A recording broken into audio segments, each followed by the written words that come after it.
Dinosaurs didn't start Earth's story. They showed up after stranger worlds had already come and gone.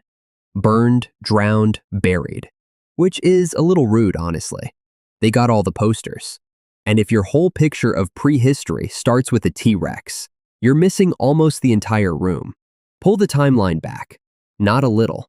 Not back to the first Jurassic forest, or the first giant reptile, or the first big tooth in the dark. Keep going. Past the age where dinosaurs became famous. Past the moment they first appeared. Past the dry Triassic landscapes where they were still only one experiment among many. The line keeps sliding left. And suddenly dinosaurs aren't the beginning of the story at all. They're late. By the time the first dinosaurs showed up, Earth had already spent billions of years being a completely different planet. Not literally, but close enough that you'd walk out onto it and not recognize home.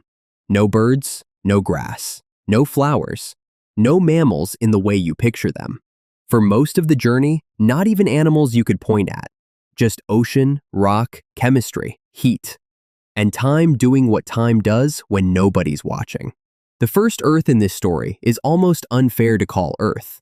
Around 4.5 billion years ago, it was young, violent, and still being built. Its surface wasn't a place you visit. It was a place that happens to you. Molten rock, impacts, a sky with no breathable air. There's an earlier Earth than that. No blue oceans, no forests, no footprints. Nothing with eyes yet to even look up at the sky. And the strange thing is, this dead-looking world was already preparing the trapdoor that every later creature would fall through. Water gathered. Chemistry repeated itself. Somewhere in those early oceans, life began small enough to be invisible and important enough to change everything. Not dramatic-looking life. No jaws, no fins. No little prehistoric hero crawling out of a tide pool. Microbes. Which is terrible branding, honestly. But microbes did something no giant predator ever did. Some of them learned to use sunlight, and as they did, they released oxygen. Now, oxygen feels friendly to us. It's the thing you want more of when you run upstairs and immediately regret having a body. But on early Earth, oxygen wasn't a gift. It was a pollutant. It reacted with iron in the oceans. It helped leave behind banded iron formations, those rust-colored records in stone. The planet was being chemically rewritten by life too small to see. That's the first big flip in this story. Before oxygen was breath, it was disruption. Before it helped animals grow, it changed the oceans, the atmosphere, and the rules of survival. And this is where the timeline starts to feel less like a list of eras and more like a crime scene made of rocks. You don't get a perfect photograph of the past. You get fragments, layers, chemical fingerprints, fossils where the conditions were just right, empty spaces where the world kept no receipt. So keep two things in mind as we move forward. The picture is vivid. The picture is incomplete. Around 540 million years ago, the seas begin to look busy in a way they hadn't before. The Cambrian world is still not a dinosaur world. It isn't even a land animal world. It's an ocean story. Soft bodies, shells, spines, eyes, predators, prey. Animals beginning to make the kinds of moves that turn life into an arms race. This is the point where Earth stops feeling like a chemistry experiment and starts feeling crowded. Not familiar. Crowded. Imagine a seafloor where the main characters aren't fish as you know them, but stranger experiments. Armored forms, swimming hunters, animals with body plans that look like evolution was sketching quickly and refusing to erase anything. And above all of it, land is still mostly waiting.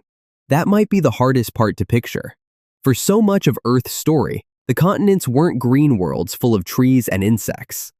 They were bare compared with what came later. Rock, sediment, coastlines, weather. A planet with its living drama mostly underwater. Then, slowly, life starts changing the land. Early plants appear long before any dinosaur steps onto the stage. They don't look like flowering meadows. There are no roses, no fruit trees, no grasslands waving in the wind. Those are later inventions. At first, greening the land is quieter than that.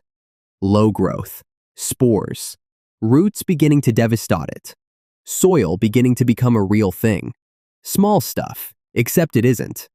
The land itself is getting ready.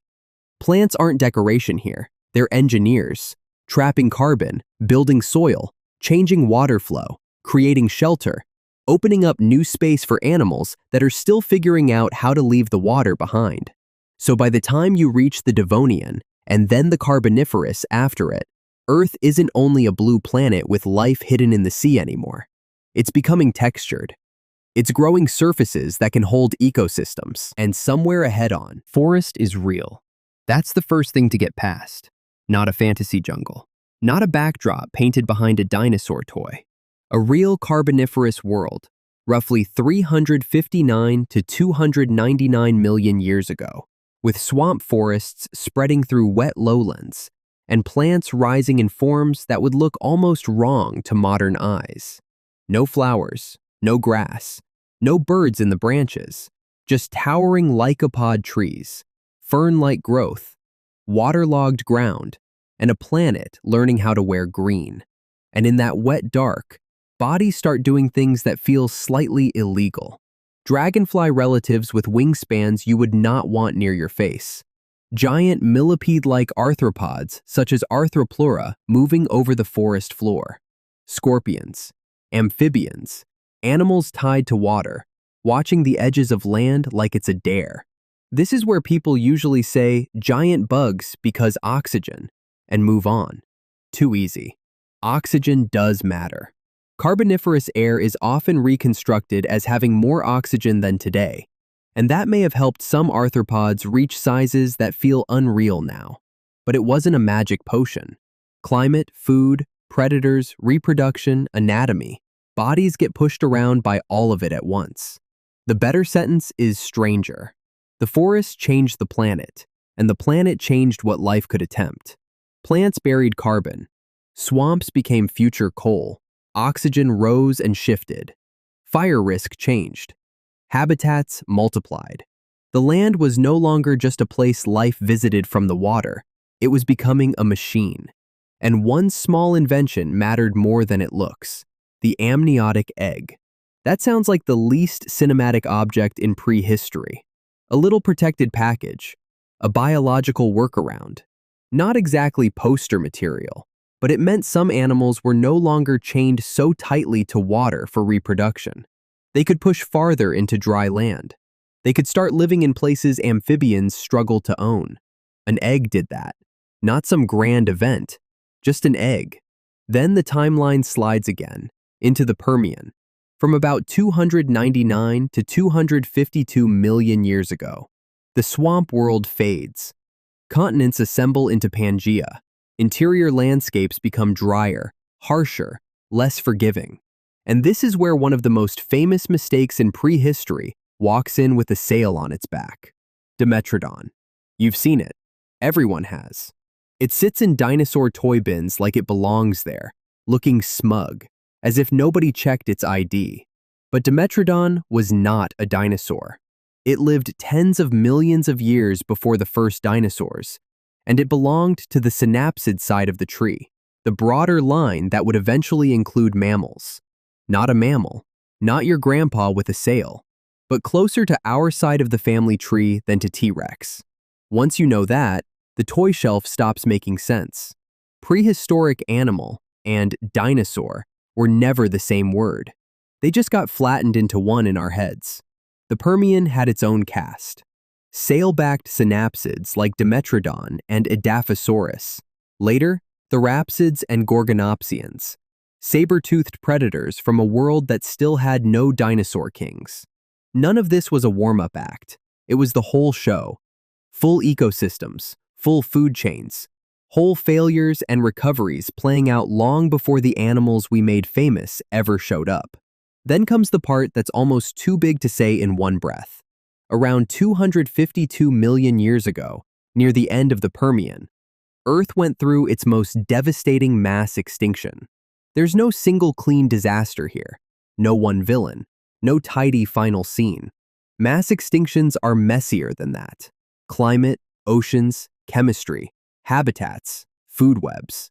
The whole system breaking at once, until survival itself gets narrow. Much of marine life vanished. Land ecosystems were hit brutally too. The old world didn't gently hand the planet over to dinosaurs. It broke. And after it broke, the Triassic began as a recovery world. Strange survivors, empty niches, new experiments, archosaurs rising, synapsids diminished but not gone, crocodile-line relatives and other reptiles holding power before dinosaurs became obvious. And then, finally, dinosaurs appear. Not as the first great chapter, not as the inevitable rulers of everything. Late arrivals, walking onto a planet already haunted by older oceans, older forests, older predators, older collapses.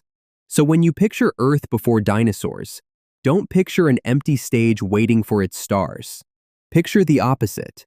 A planet that had already rusted its seas, filled oceans with strange animals, grown forests without flowers, lifted giant arthropods through swamp air, raised sail-backed synapsids under Permian skies, and nearly lost everything before the dinosaur story even opened. None of this makes dinosaurs smaller. It just makes Earth bigger. And once you've seen it, the old childhood picture never quite fits again.